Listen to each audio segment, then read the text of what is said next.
picked a really good fucking time to be alive in this age.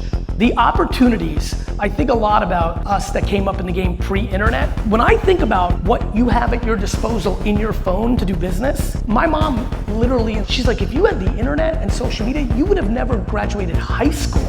You must weaponize time as you go on this journey. It is the biggest asset you have. Use it to get deep, to get knowledgeable. Entrepreneurship's the best if you're an entrepreneur. If you're not, it's real bad. Because what's crazy about entrepreneurship is it is the closest thing to sports. It has merit. You can't hide behind being crappy at your job and you get fired. You're like, the boss was a dick. And they're like, yeah, the boss is a dick. You can hide in corporations. You can hide in academia. You can hide in government. You can hide in parenting. You can hide in most society. The greatest thing about sports is you can't hide. Somebody wins, somebody loses, we watch it. The next closest thing is business, is entrepreneurship. Entrepreneurship is getting so cool that people want to do it, for the glow of it, for the brand of it, to be cool. That's great to a point. If you leave with anything here today, this is not to talk you out of being an entrepreneur. This is to talk you in to being who you actually are. I promise you, the number 2, 3, 4, 5, 6, 7, 8, 9, and 10 at Facebook made a lot more money than the number 1 in 99.99999% of businesses. If you leave with anything in my talk, anything, please leave with, it is remarkably okay and actually wildly recommended to actually be who you actually are. And you might be an operator, and you might be a salesperson, and you might be a charismatic leader, and you might be a developer, and you may be a lot of things, and you may be a CEO founder. But please do not demonize all the other things you could be on a winning team because of the framework of the explosion of entrepreneurship. It is absolutely, in my mind, the greatest. But I just got lucky that my mom and dad had sex at the right exact moment. And I think about that a lot. Not my parents having sex. I think a lot about just DNA. I just think a lot about like how many things come natural to me and why that's important in my success, and how many things don't come natural to me, and my thought process on, do I want to get better at this a little bit because I have to close this vulnerability, or do I want to get better at this because it really matters, or do I want to do what I have done my whole career and I've watched many others do from afar or up close on boards, being as an investor, of understanding some shit you just suck at, and that's okay too. That's why you fucking hire other people to do it. So to me, self-awareness would be the biggest thing. The other thing is, your timing's impeccable. You picked a really good fucking time to be alive in this age. The opportunities, I think a lot about us that came up in the game pre-internet. When I think about what you have at your disposal in your phone to do business, my mom literally, and I joked about this a couple weeks ago, she's like, college? She's like, if you had the internet and social media, you would have never graduated high school. And then she like took a beat and she's like, maybe even middle school. The timing of your opportunity is obnoxious. It's remarkable because there's so much opportunity. It's also a little bit different because you're competing against everyone.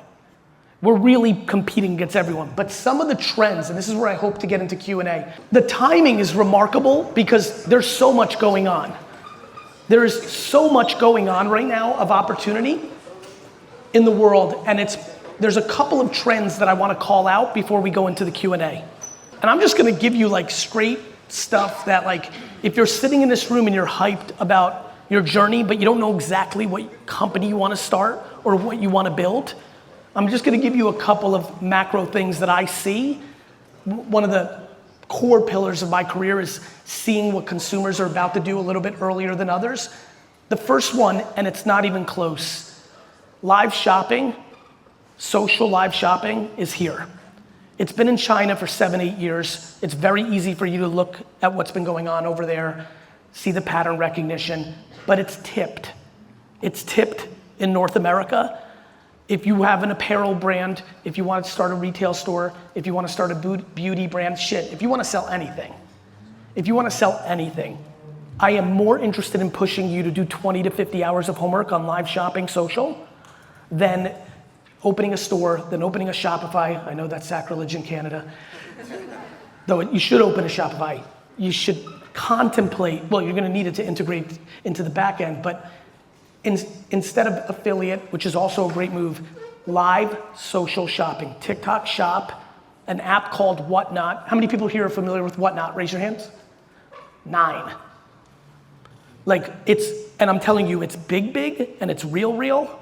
And so when I thought a lot about like, what am I wanna talk about? I'm like, I wanna leave them with tangible shit. Like this is exactly the point in your life where you can like leave right here and go get a $1 cheeseburger and get to fucking work.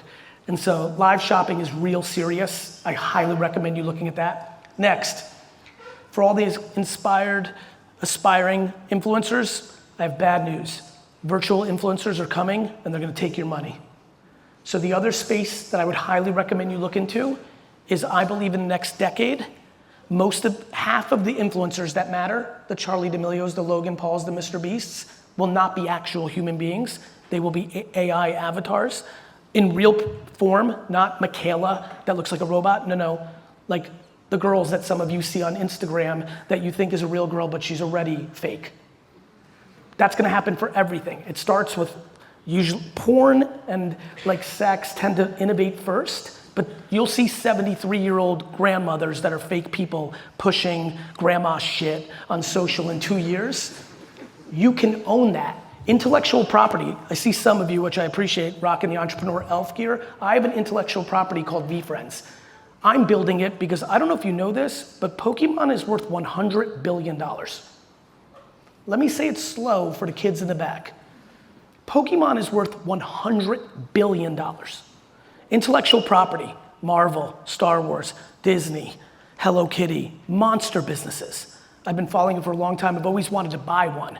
I decided to start one. Intellectual property is a monster business. The fact that intellectual property is now gonna sleep into fame and celebrity is bananas. I believe that 50% of the most famous people on earth in a decade will not be actual real people. They will be owned by people and companies. And I highly recommend, again, let me tell you what the man whose name is on the building and the man who's got the mic on the stage, let me tell you what our envy is of you all. Time. What you have is when I say these two things, the smart business people in the front, they don't have the time to allocate the 100 hours, the 200 hours to go deep and put in that sweat that's required to actually really crush. All of you do. You must weaponize time as you go on this journey. It is the biggest asset you have. Use it to get deep, to get knowledgeable. When I saw the internet, like I talked about in that video, freshman year in college, that thing, the second I saw it, I was like, that.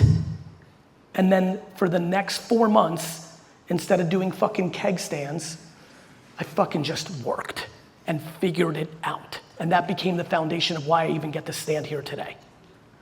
If one of the first 2 things I just talked to you about, live social shopping or virtual influencers, gave you that, the next 400 hours of work on doing something about it is gonna be the punchline.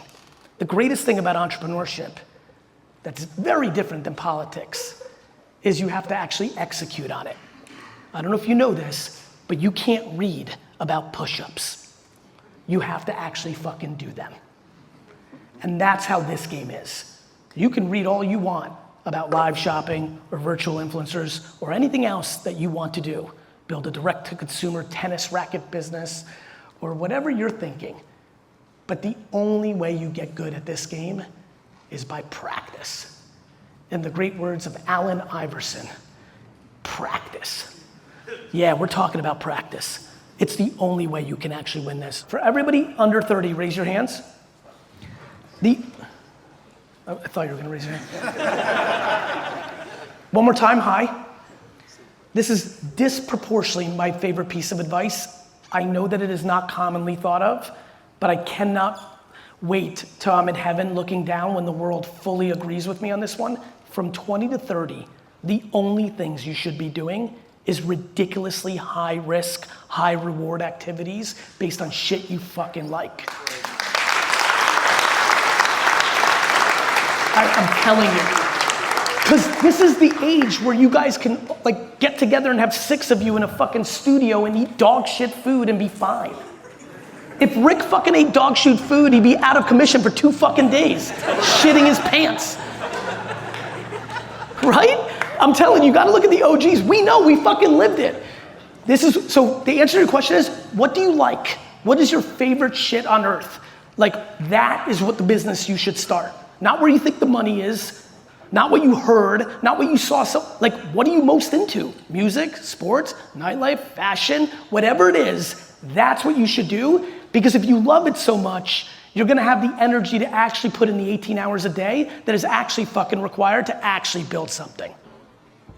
My question is, so I recently started a business and a podcast. Yes. And I wanna know how I can grow that and I can leverage that to help me reach my goal, which is to donate $1.5 million to Sick Kids Hospital. And I want to leverage using my podcast in my business, and I want to know how I can make that money so I can donate. So why 1.5? Because I just feel like, that's just a base number for me. If I can do more, it's even better. The reason I asked that question is I think you should take that number out of the equation, even based on your answer, meaning 1.5 is remarkable and unbelievable. 3 million, unbelievable. But so is 10,000. And I think when I think about goals, and I'm using your question to make sure I bring value to everybody, one of the great mistakes people make, and that doesn't mean have big goals and big numbers, like there's a lot of smarts to having goals. But sometimes when people's goal becomes the energy, they start to make wrong decisions. You are more likely to donate $1.5 million by focusing on everything but the 1.5 number.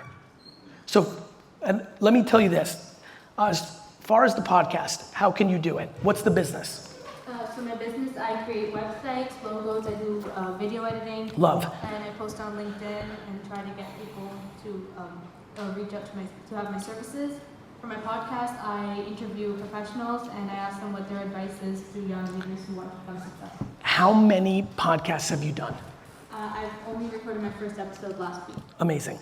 So basically, I think the way you will do this to pull it off is you need to interview dozens, probably 100 is gonna be my guess based on your goal, 100 people. And when you put up the podcast, I'm sure you know this because you're growing up in this era, you need to make sure that you clip the best clips from the podcast and post them all organically on the 7 social networks that matter. And so to pull that off, you basically have to spend as many hours as you can DMing as many prominent people that have audiences as you can, and be prepared for 99% to be no, and build off of that. I'm gonna make you a deal. I will do your 55th podcast if you can get to 54. Okay. You're welcome.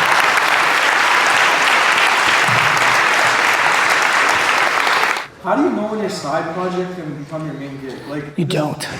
This entire summer I spent my time working on. You don't. You don't? You don't. So I mean, you do if your side gig explodes and everybody's buying your shit. It's kind of like, oh fuck. But like, what do you know how many people, bro, jumped off 3 months before it was gonna happen?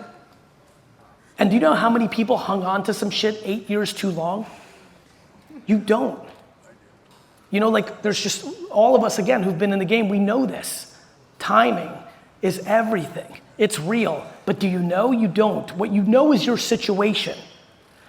Why others that I admire win is our tolerance of pain. Tolerance.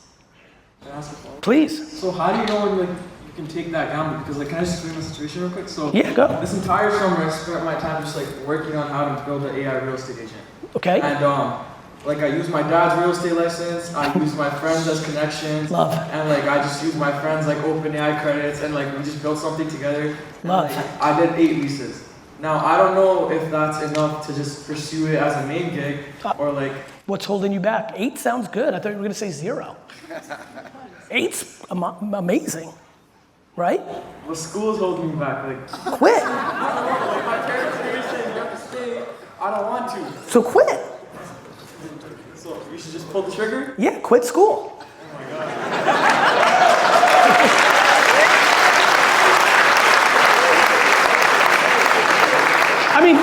I mean, look at, you inspired those dudes, those 4 dudes are leaving right now. They're quitting school right the fuck now. Let's fucking go, boys.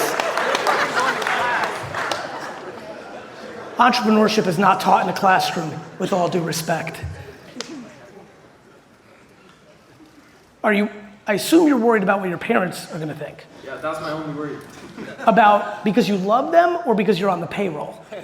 Nah, because I love them and they expect this from me. Like, they came to Canada for me, so now... I get it. So then do what I did. I did that. I ate shit, played video games, played CeeLo, played spades, and got the fuck out. If you're a real entrepreneur, this is how many more years you got? I have 4 more years. Great. This is the best 4 years of your life. This is the last fucking vacation of your life. Go enjoy the shit out of it. Just get by and get whatever fucking grades this place needs you to get and fucking go.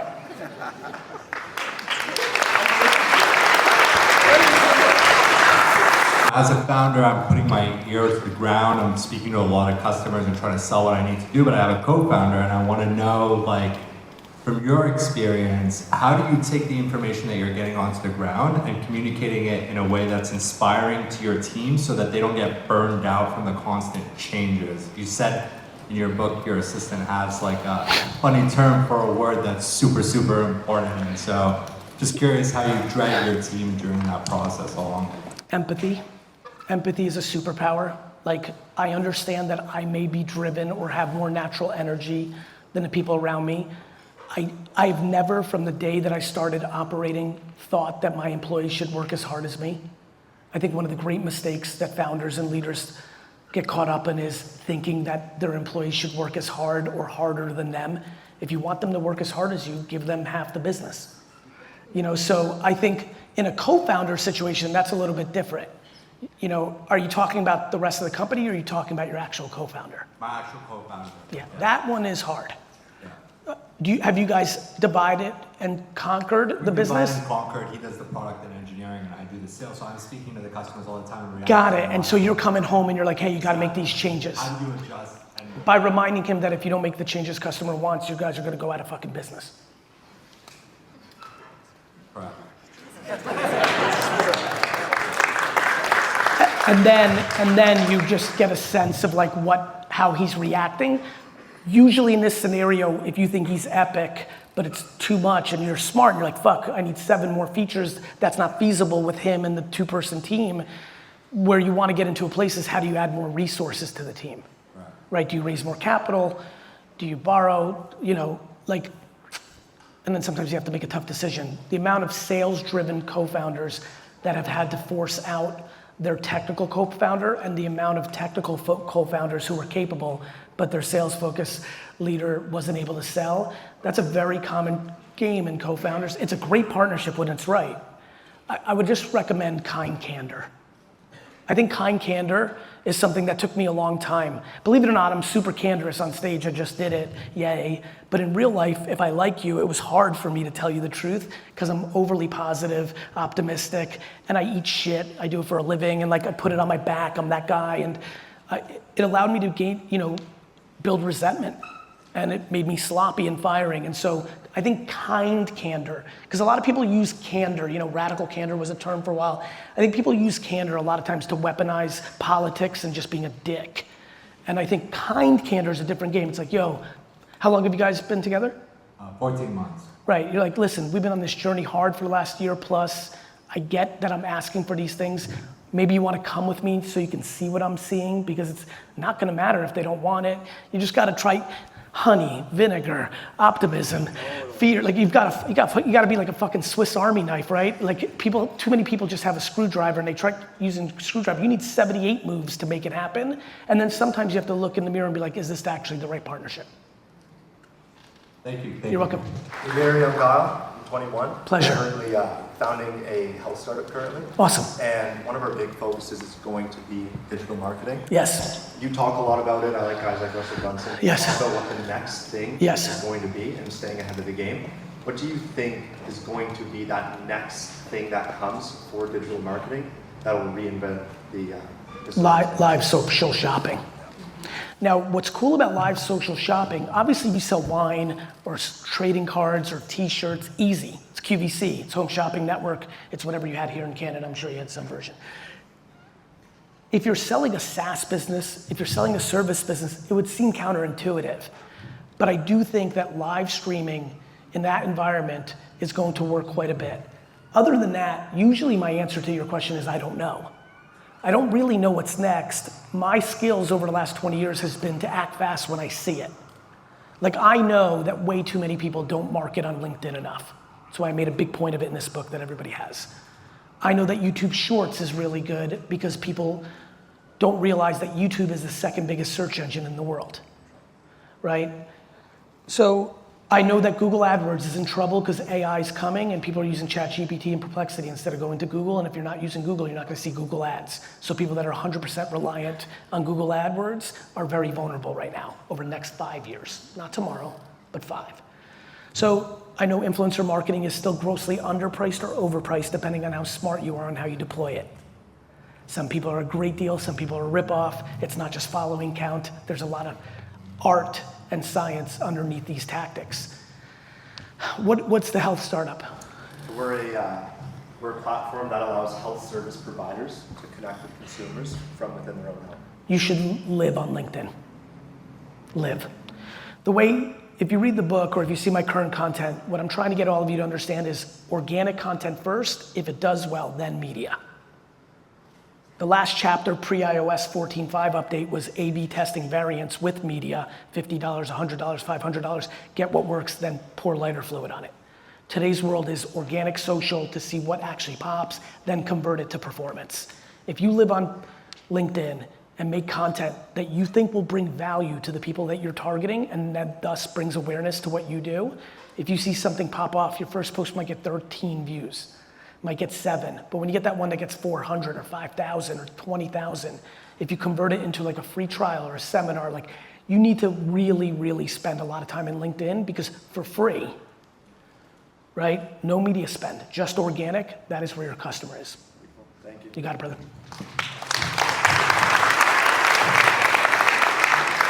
My man.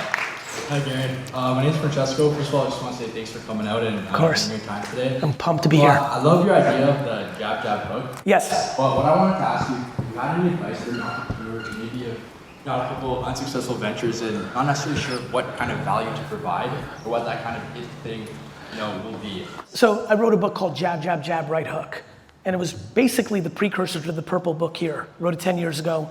When I could see that people didn't understand how to do social media marketing, I explained that at the time in 2013, and to be honest, even now, too many people, every post is a sales pitch. We don't want that. And so the concept was give value, give value, give value, and then you can ask. Jab, jab, jab, right hook. Obviously, when I was selling wine for my dad's store, I was educating people about wine, educating people about wine, educating people about wine, and then I might sell a different kind of, I would ask for the sale. Well, I think first you have to decide what the fuck you're selling, right? So if you decided to sell a suntan lotion, you might provide value in the terms of how to do things at home to protect your skin, right? You might be educating people. Like you take what you're doing and then you're giving them value. When Rick was in the apparel business doing cool hoodies and shirts of that nature, they could have done a lot of content of like tips to do when you go out, best advice of nightlife in a market. Like, I think people have to think like a publisher and a news outlet and a provider of value and then go in. So it depends on what you're gonna sell. If you wanna start a company, before you figure out how to do your marketing, you have to figure out what the fuck you're selling. Do you preach balance at a young age? How can one manage their time? Yeah, I mean, look, here's the fun thing about balance. Who gets to define it? Like when you ask me about balance, or do I preach it? Yes. My balance for 17 years was working 19 hours a day and I loved it. I have a funny feeling that's not balanced by most people's point of view. So of course, but you have to realize you have to define balance for yourself. Work-life balance, who gets to be the judge? So what do you consider balance? I guess doing what you love, and if you love what you're doing, then you can do it for as long as you want. Correct. So like the reason entrepreneurs, more often than others, are workaholics is you don't think it's working. I would punch myself in the face 5,000 times right now if I had to go to a fucking class on this campus. I don't want to do that. Right? But for a lot of people here, they can't wait, and that's awesome. But not for me. But working this morning from 7 a.m. to 2:30, driving to the airport, on the phone working, getting on the plane and having an hour meeting with JT, who I can see his face right now, to plan our entire reorg for next year, was the best hour of the fucking week. Landing, working, quickly calling my son, catching up with my friend, meeting my new friend, and then standing here and working to bring value, to now go back in the plane, work the whole flight, land, work, and then get home and hang out with my kids. All that work is better than any fucking thing else I could do. I don't wanna fucking go skiing. I don't wanna fucking play video games. I don't wanna fucking golf. I don't wanna watch a fucking movie. I wanna fucking work because I love it. So for me, the balance is good. There's people that work 40 hours a week, 9 to 5.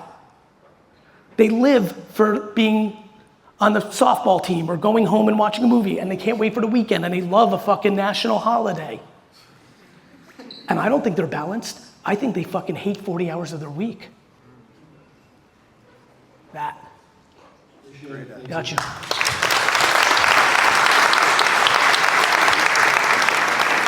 And by the way, brother, I love that question, because that whole little rant, that's entrepreneurship. That's, right, my man, right? Like, that doesn't mean, like, and people get it twisted. That doesn't mean like don't be healthy and fucking die at 47, who gives a fuck? Like, fuck money. I'm gonna say it slow if you get confused by what I say. Fuck money. Of course you need it, you need a roof over your head. The game. Would you rather do it than anything else? And then, by the way, I understand passions for other things. You could call me this Sunday at 1 p.m. and tell me that the internet has been banned, so is alcohol, so is the blockchain, you can't do intellectual property companies anymore, entrepreneurship is banned in North America, and I would literally pick up the phone and say, I'll call you 3 hours from now, the Jets are fucking playing. I understand passions and doing other things, but like balance, what's balance? Every family's got their own balance. Every person's got their own balance. And so we get into these ideologies without really defining it. It's like parenting. I have lots of passions about modern parenting, but I would never tell another man or woman how to raise their child. That's how I think about balance. I have thoughts on balance, I just shared them, but I do not have the audacity or the delusion to tell you what balance is.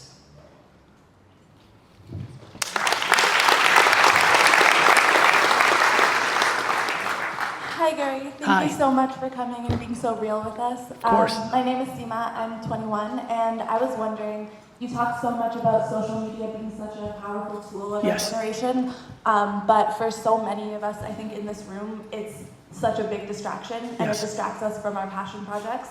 And I know when students have asked you in the past, you've said, don't like Instagram, delete it. Yes. But a lot of times, that value that we get from social media it's difficult to give up. So do you think a healthy relationship with social media is possible? Of course. Or, and if so, like, how do you foster that healthy relationship where it's not like consuming it all your time? By not judging yourself on your consumption patterns.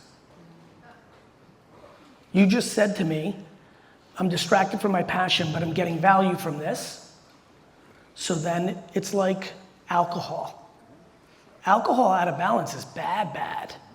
Bad, bad. Within balance, nice glass of wine with a nice meal, pretty epic. So I think what's happened now is we are paralyzed by analyzing every fucking thing. Let me tell you about something funny about the 80s in America. Long before you were born, slightly down there, America, 1980s. Do you know that at 10 p.m. every night in America, that on the television, this is pre-internet, so the TV was live, there would be like a commercial that would pop up that said, it's 10 p.m., do you know where your kids are? You remember that? Any Americans, anybody know what I'm talking about? Parents had so little clue what the fuck us kids were doing that the television had to remind them that we might not even be fucking home right now. We now live in a world that we want to analyze everything. Of course, I think that people can have a healthy relationship. Unlimited people do. We over-fixate on the ones that don't.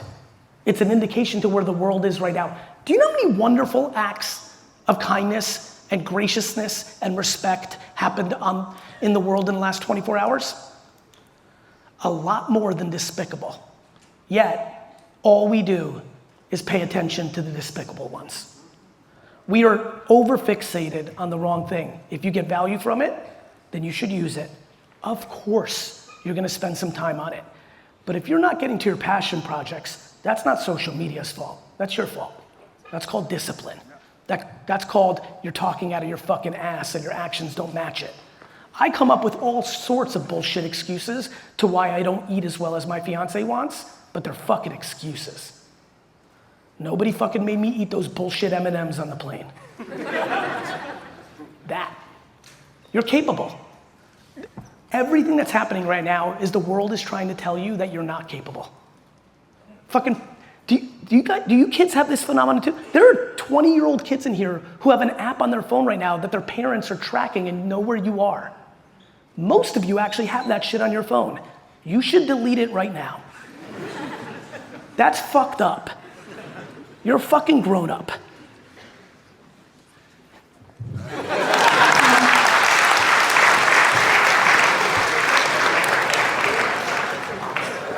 Hi, Gary. That's a good sign. Love you guys back. Hi, how are you? Good, how are you? Good. Thank you so much for your time. I'm so happy to be here, you can't imagine. So much. So as the question going on, I think I'm more fucked up, maybe based on your explanation a little bit, because Please. I see almost no above 30, so I'm 32. Yeah. I'm an international student, PhD student coming here. Yes. And here I get familiar with the entrepreneurship. Yes. So I started my PhD in health science, but now going to entrepreneurship a little bit more, different things. Yes. Integrating everything. So it's hard for me first I think it's too late. So No. That's crazy. That's good. Okay. You're 32. Yeah. You're a fucking kid. You are. I get it. You're looking at like little kids around you, but you do know 32 is very young, yes? Yeah. Okay, so don't listen. You're here. You should enjoy it. You should absorb this youthful energy. In fact, you should be 32 acting 22 because of what you're surrounded by. That's not a disadvantage. There's plenty of people that are 57 that are making a good decision today and starting their journey. Take it from somebody who's about to be 49. I feel 22, you should feel 22. Nice, that's great.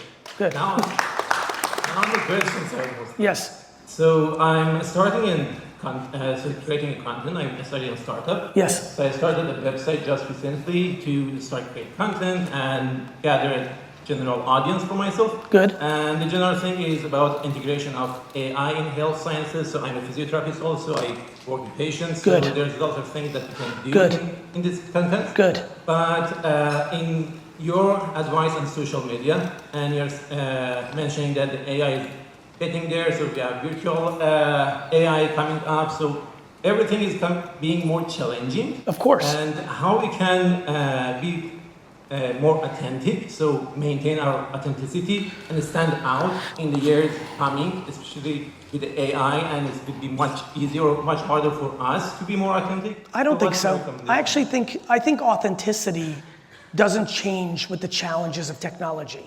On a human level, if you want to be authentic, you're authentic. I get that it gets harder. I'll give you an example. You might have been super authentic in high school, and then you came here and you want to fit in, and that first couple months you've got to navigate, and maybe you're not fully yourself because you're trying to get the sense of what's going on. Makes sense. It's the normal flight of going to university. But the reality is, some of the kids in this room, maybe when you came as an older student, they just were authentic. They were comfortable, like, fuck it. Whoever's gonna be my friend's gonna be my friend on my shit. I'm gonna stand on my business of who I am. So to me, authenticity is not gonna be hard with AI. We will consume AI, things that are technology, but for a human to be able to stand out on their authenticity, charisma is a very powerful trait. Knowledge is a very powerful trait. The ability to be funny and humor, powerful. So there's a lot of ways to stand out in your authenticity. The thing that nobody does, brother, is they don't do it. Do you know why I'm on this stage? Because I posted 700,000 fucking times, and I didn't give a fuck what anybody thought. And if I got 1 like, I'd be fine. And if I got 1,000, I'd be fine. The mass insecurity problem of the judgment of other people is literally stopping people from having an enjoyable life. That. My man. I'm working on a company right now and I have a very specific question. How do you build sales in a low trust environment? I'm working on something in tax and it's traditionally a very low trust environment. Companies don't want to work with you, it's B2B. I'm just starting out, I barely have sales.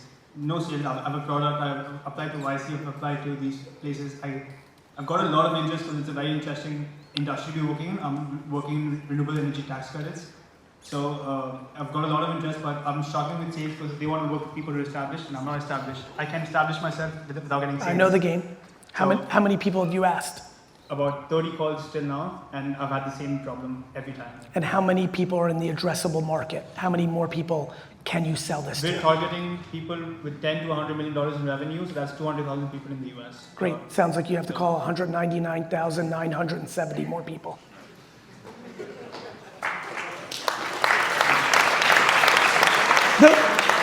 You know, like, it's fun to see like who gets it. Clearly people get their fucking name on the building. That's the right answer. 30? Like, leave right now and go call 70 before you go to sleep. Thank you.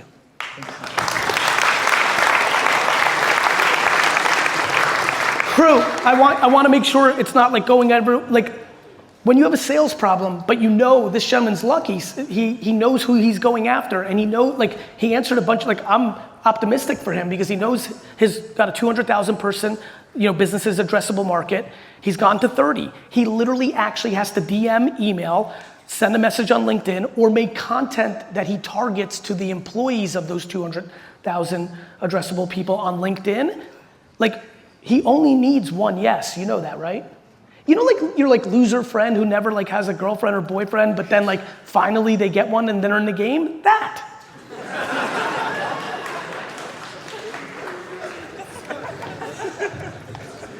The answer always, whether it's business or you're going out tonight, is just ask the next person.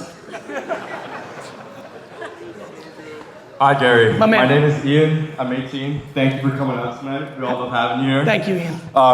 You said that you were blessed with the gift of entrepreneurship. Yes. I've started some shit that fucking failed. Good. Okay? How do I know that if that's just part of my journey or if I just don't have the same gift? Have you had any successes? I've learned a lot.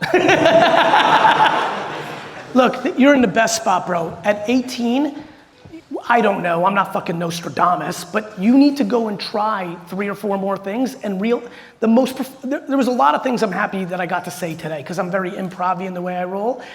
This whole thing about do high risk shit until you're 30, I promise you, it's big. It's big, big. Especially if you do it around things you really love, right? Like really love, snowboarding or the city of Paris. I'm being serious, it could be literally anything. The answer is you're gonna have to try some more. But this goes back to the new game. Like, by the time I was 18, I had like 747 businesses and like 39 of them did well. It's all I thought about. It's why I got such bad grades.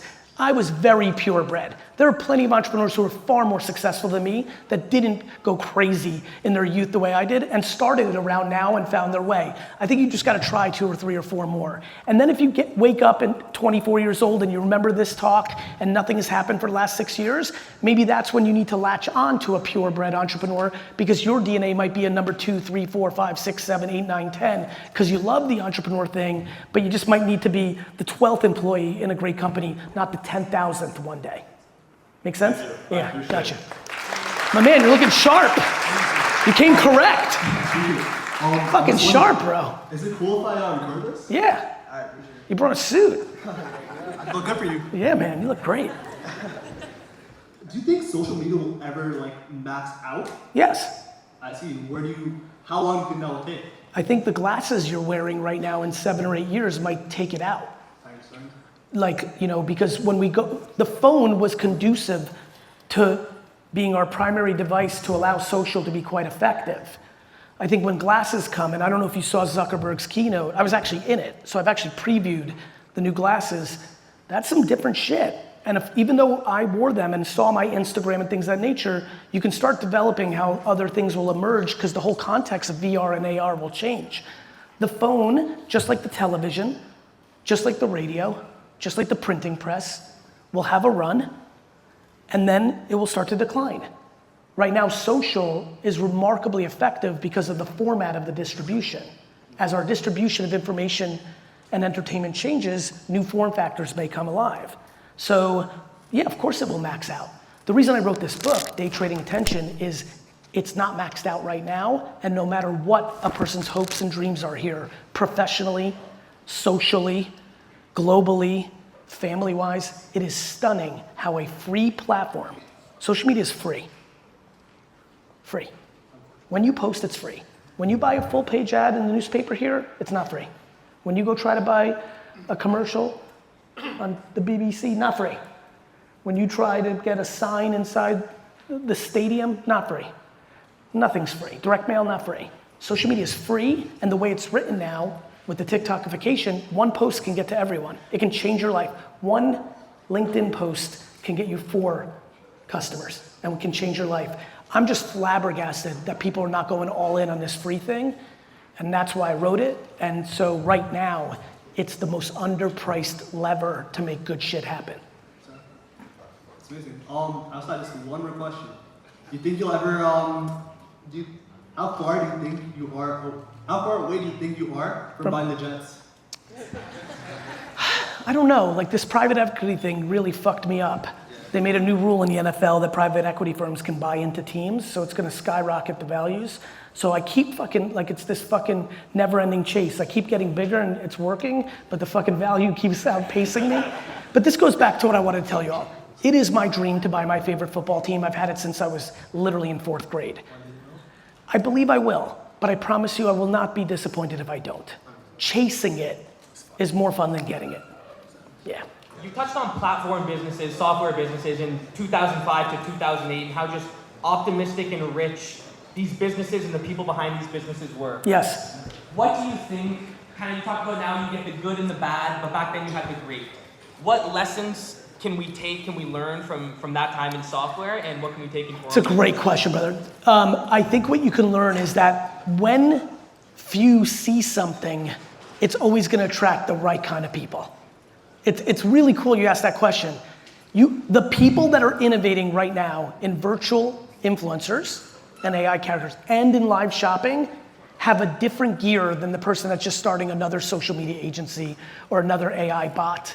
You know, AI's got a lot of that element, but the new emerging things that are just on the verge of tipping off, not 10 years from now.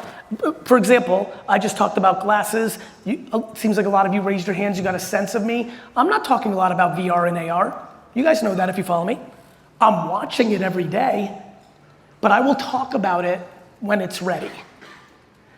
I've been watching virtual influencers. If anybody here has family or has lived or spent time or pays attention to Japan, this shit's been going down in Japan for a minute, right? I see some of the people shaking their head. So live shopping, I'm sure at this point some of you have seen the viral video of the lady in Japan just whipping fucking handbags and making $8 million in a fucking day. 8 million in a day. So I'm always watching, but I wait for timing. We talked about timing earlier. What you can learn from 2005 to 2008 social media was the best talent, because that was the thing that was about to tip. All right, thank you so much, Gary. Got you. Let's do it.